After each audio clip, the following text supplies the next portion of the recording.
High. আমার সাথে phone sex করবে? হোয়াট? ছি, আপনি একজন লেখক হয়ে এই কথা বলতে পারলেন? আরে আজব, আমি লেখক তো কি হয়েছে? কি করবা ফোন সেক্স? আমি ভাবতে পারিনি আপনি এমন।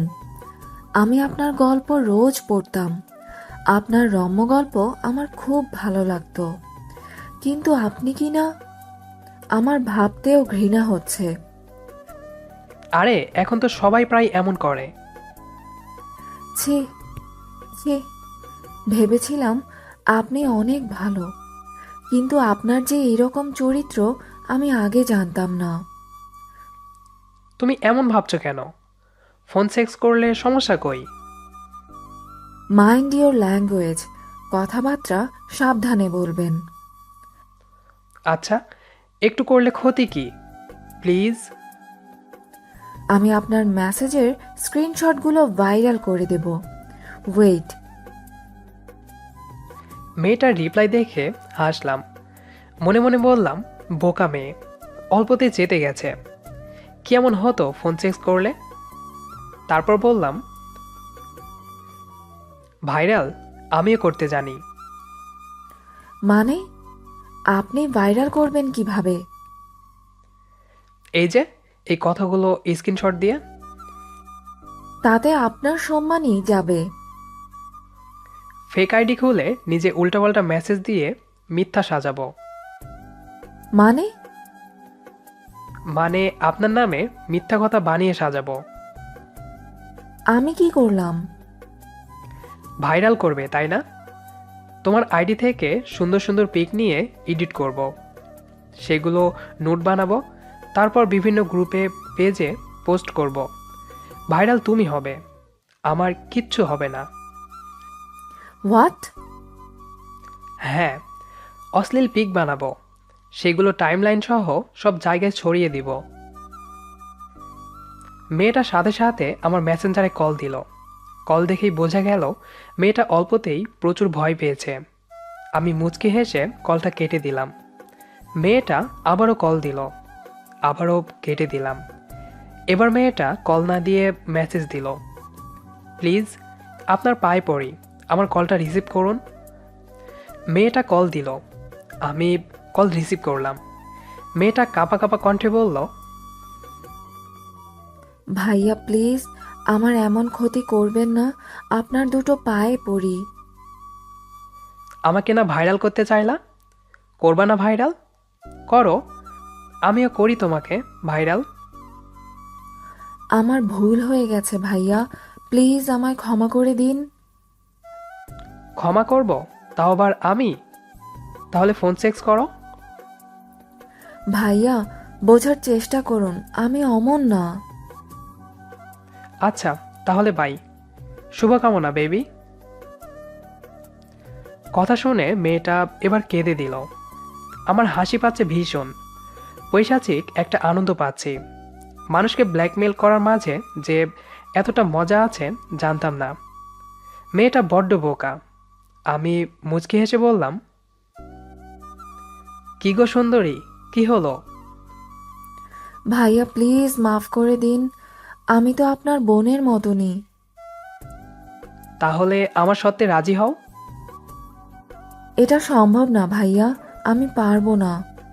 প্রয়োজনে আপনাকে টাকা দিব, তবুও আপনি আমার এমন ক্ষতি করবেন না। আচ্ছা তাই, কত টাকা দিবে? কত চান? বেবি, আমার টাকা চাই না, আমার তোমাকে চাই। আমি কল কেটে ইনবক্সে এডিট করে মেয়েটির কয়েকটা নোট পিক দিলাম।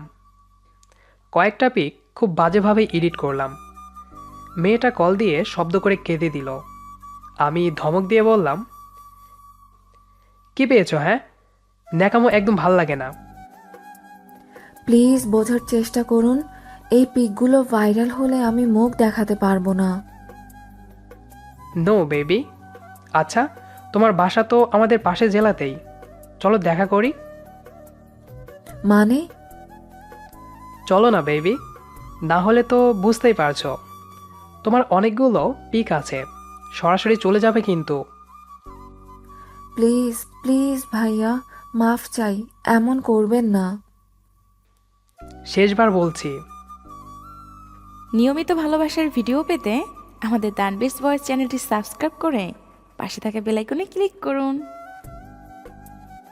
তারপর অনেক কান্নাকাটি করার পর এক পর্যায়ে মেয়েটি রাজি হয়, তাও ফোন সেক্স করার জন্য না, সরাসরি ডেট করার জন্য। নিজেকে আজকে সফল মনে হচ্ছে। এ নিয়ে প্রায় 17টা মেয়েকে ব্ল্যাকমেইল করলাম, যাদের অশ্লীল ভিডিও আছে আমার কাছে। এগুলো দিয়ে প্রায় তাদের ব্ল্যাকমেইল করি, যাতে কাউকে না জানাই। মেয়েটার সাথে দেখা করতে গেলাম। দেখা হলো রেস্টুরেন্টে। একটা বোরকা পরে এসেছে। আমার হাসি পাচ্ছে ভীষণ, দেখে বোঝা যাচ্ছে প্রচুর ভয় পাচ্ছে, থরথর করে কাঁপছে। আমি রেস্টুরেন্টেই মেয়েটার কাঁধে হালকা চিপ দিয়ে বললাম, বেবি, সব ঠিক তো? মেয়েটি তার কাঁধ থেকে আমার হাত ছড়ালো। আমি হাসলাম, বললাম, একটু পর তো পুরো শরীরটায় ছুঁয়ে দিব সোনা, ভয় পাচ্ছ কেন? আমার এখানে ভালো লাগছে না। এ মা, হোটেলে যাবে বুঝি? আচ্ছা চলো। মেয়েটি রাজি হতে চাইল না। ওই যে ব্ল্যাকমেইলের কথা বলে একটা আবাসিক হোটেলে নিয়ে গেলাম। মেয়েটিকে রুমে নিয়ে গেলাম। মেয়েটি কাঁপছে, ভয়ে হাঁটু কাঁপছে ওর। আমি বললাম, নিয়মিত ভালোবাসার ভিডিও পেতে আমাদের তানবিরস ভয়েস চ্যানেলটি সাবস্ক্রাইব করে পাশে থাকা বেল আইকনে ক্লিক করুন। এত ভয় পেলে চলবে? আচ্ছা যাও, আগে আমার জন্যে এক গ্লাস পানি নিয়ে এসো। মেয়েটি ওয়াশরুমে চলে গেল, রুমের সাথে অ্যাটাচড করা। মেয়েটি আমার জন্য পানি আনলো। পানি দেওয়ার সময় মেয়েটির হাত কাঁপছে। আমি মুচকি হেসে মেয়েটির হাত থেকে পানি নিলাম, ঢকঢক করে পানি খেয়ে ফেললাম। মেয়েটির হাত ধরে বিছানায় বসলাম। মেয়েটি এবার হাসলো, আমিও হাসলাম। যাক, অবশেষে লাইনে এসেছে। মেয়েটিকে বিছানায় শুইয়ে দিলাম। কেমন জানি মাথাটা ঝিম ধরে আসছে, চোখ ঝাপসা হয়ে আসছে। আস্তে আস্তে চোখটা বন্ধ হচ্ছে। তারপর কি হলো মনে নেই। জ্ঞান ফিরল কারো হাসি শব্দে। যখন জ্ঞান ফিরল দেখলাম আমার 4 হাত পা চেয়ারে বাঁধা। মেয়েটি আমার সামনে বসা, খিলখিল করে হাসছে, অনেকটা পৈশাচিক হাসির মতো। আমার মুখে টেপ মারা। উম উম শব্দ হচ্ছে। ভয়ে বুকটা ধক করে উঠল। আমি নড়াচড়া করছি, কিন্তু নিজেকে ছোটাতে পারছি না। মেয়েটি আচমকা লাঠি দিয়ে আমার বাঁধা হাতে নিজের সর্বশক্তি দিয়ে বাড়ি দিল। ব্যথায় মাগো বলে চিৎকার দিলাম, কিন্তু শব্দ স্পষ্ট হলো না মুখে টেপ মারার ফলে। চোখ দিয়ে টপটপ করে পানি পড়ছে, হাতের নখ থেতলে গেছে, আঙ্গুল ফেটে রক্ত বের হচ্ছে, অসহ্য যন্ত্রণা হচ্ছে। মেয়েটি উচ্চস্বরে হাসলো, বলল, নিয়মিত ভালোবাসার ভিডিও পেতে আমাদের তানবিরস ভয়েস চ্যানেলটি সাবস্ক্রাইব করে পাশে থাকা বেল আইকনে ক্লিক করুন। কি রে জানোয়ারের বাচ্চা, এমন করছিস কেন? ভয় লাগছে? পানির সাথে ঘুমের ওষুধ কেমন লাগলো? উম উম ফোন সেক্স করবি না আমার সাথে? কি হলো, করবি না? আমাকে ভাইরাল করবি না? এই বলে মেয়েটি আবারও একই হাতে একই জায়গায় বাড়ি দিল। কষ্টে বুকটা ফেটে যাচ্ছে। মৃত্যু যন্ত্রণা বোধ হয় এর চেয়েও কষ্টকর না। হাতের সবগুলো আঙ্গুল ফেটে গেছে, নদীর স্রোতের মতো রক্ত বের হচ্ছে, আর মেয়েটি হাসছে। আমি শব্দ করে বললাম, উম ওলে ওলে বাবুটা, কি হয়েছে? ব্যথা পাচ্ছ? আচ্ছা দাঁড়াও, ব্যথা কমাচ্ছি। উম উম উম কি রে কুত্তার বাচ্চা, এখন তোর হাসি কই গেল? খুব ইচ্ছে সেক্স করার না? তোর কি মা বোন নেই? শুয়োর একটা। বলে মেয়েটি এবার আমার পায়ের বুড়ো আঙ্গুল এক বাড়িতে থেঁতলে দিল। বাড়ি খেয়ে আবারও চিৎকার দিলাম। গলাটা ফেটে যাচ্ছে, মুখ দিয়ে কথা বের হচ্ছে না। এদিকে হাতের ব্যথা, অপরদিকে পায়ের বুড়ো আঙুল থেঁতলে গেছে। চোখ দিয়ে অনর্গল টপ টপ করে পানি পড়ছে। এর চেয়ে একেবারে মরে যাওয়াই ভালো। মেয়েটির দিকে করুণ চোখে তাকালাম। মেয়েটি চোখ টিপ মেরে খিলখিল করে হাসলো, বলল, বেবি, বেবি কষ্ট হয়? ওরে সোনামণিটা, একটুও কষ্ট হবে না। তোদের মতো জানোয়ারদের ঠিক এভাবেই মারতে হয়। আজ তোদের মতো কুলাঙ্গারদের কারণে শত শত মেয়ে ব্ল্যাকমেইলের শিকার, সাথে সেক্স করবি, তাই না?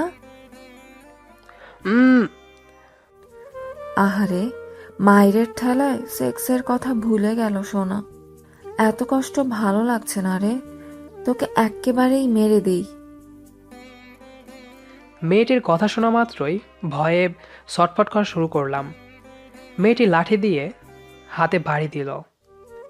তারপর সর্বশক্তি দিয়ে পায়ে বাড়ি দিতেই পায়ের হাড় মটমট করে ভেঙে গেল। প্রচণ্ড যন্ত্রণা হচ্ছে, মরে যেতে ইচ্ছে করছে। না পারছি শব্দ করতে, না পারছি নড়াচড়া করতে। পাপের শাস্তি পাচ্ছি। এবার মেয়েটি চাকু বের করলো। ভয়ে কলিজাটা শুকিয়ে গেল। চাকু হাতে নিয়েই আমার হাঁটুতে গেঁথে দিল। চুয়ে চুয়ে সামনে রক্ত পড়ছে। আমার গা থেকে শার্ট টেনে ছিঁড়ে ফেলল। চাকু দিয়ে আমার বুকের চামড়া কেটে দিল। নিজেকে বাঁচাতে গলা কাটা মুরগির মতো ছটফট করছি, কিন্তু সফল হচ্ছি না। মেয়েটি আবারও হেসে উঠল। মরিচের গুঁড়া এনে আমার হাতে পায়ে হাঁটুতে বুকে মেখে দিল। এত যন্ত্রণা হচ্ছে যে চিৎকারের কারণে নাক দিয়ে রক্ত বের হচ্ছে। চুম্মা দিবা বেবি, এসো। আহা, কি শখ! ইস, অনেক কষ্ট দিয়েছি তাই না? সরি রে জানোয়ার। শুভকামনা বাবু। মেয়েটি আমার চোখে কাপড় বাঁধল, চাকু দিয়ে হাতের রক কেটে দিল। আমি ছটফট করছি। এরপর মেয়েটি উচ্চস্বরে হেসে উঠল। পুরো ঘর জুড়ে হাসির প্রতিধ্বনি সৃষ্টি হলো। মেয়েটি আমার একদম কাছে চলে আসলো, কানে কানে বলল, ভালো থেকো প্রিয়। আমার পৃথিবীতে কোনো অমানুষের জায়গা নেই। তারপর আস্তে করে গলায় ছুরি বাজিয়ে দিল। আমি চেয়ার সহ ফ্লোরে ধপাস করে পড়ে গেলাম। গলা দিয়ে গল গল করে রক্ত বের হচ্ছে। সেই সাথে এর বদলে গড়গড় শব্দ হচ্ছে। আস্তে আস্তে ছটফট করতে করতে নিস্তেজ হয়ে গেল আমার দেহ। এটাই বোধহয় লেখা ছিল আমার কপালে, পাপের শাস্তি হিসেবে। নিয়মিত ভালোবাসার ভিডিও পেতে আমাদের দানবেস ভয়েস চ্যানেলটি সাবস্ক্রাইব করে পাশে থাকা বেল আইকনে ক্লিক করুন।